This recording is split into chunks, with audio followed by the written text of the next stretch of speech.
Hello guys, welcome back to my new blog.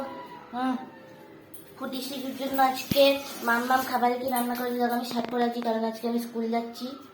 কি আছে আজকে হচ্ছে আটা দিয়ে চিল্লা, আর হচ্ছে তরকা, তরকা, আর হচ্ছে এই শশা কুচি। এসব সাকুচি চলছে।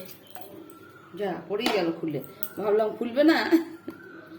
আর দেবো চিল্লা না, এটা কোন একটা তো। আর আজকে রান্না হয়েছে কি কিছু বলতে পারো না। না, রান্না হয়েছে বলছি দাঁড়া। এটা থাক, ভাতের মধ্যে আছে কুমড়ো সিদ্ধ, আলু সিদ্ধ, এখানে আছে শাক ভাজা, এটা কিন্তু কালকে। এটা হচ্ছে শুক্তো। তারপরে আজকে আলু সিদ্ধ, কুমড়ো সিদ্ধ আর ডিম সিদ্ধ। ওটা কি? ওটা পান্তা হালকা। এটা তো তরকা। এই হচ্ছে আজকে লাঞ্চ। লঙ্কা ভাজা, কাঁচা লঙ্কা ভাজা। তো যাই হোক, এই হচ্ছে আজকের আমাদের সকালবেলার খাবার দাবার। Subscribe my channel foodie Siju and follow my channel Siddharth Vlogs. Bye.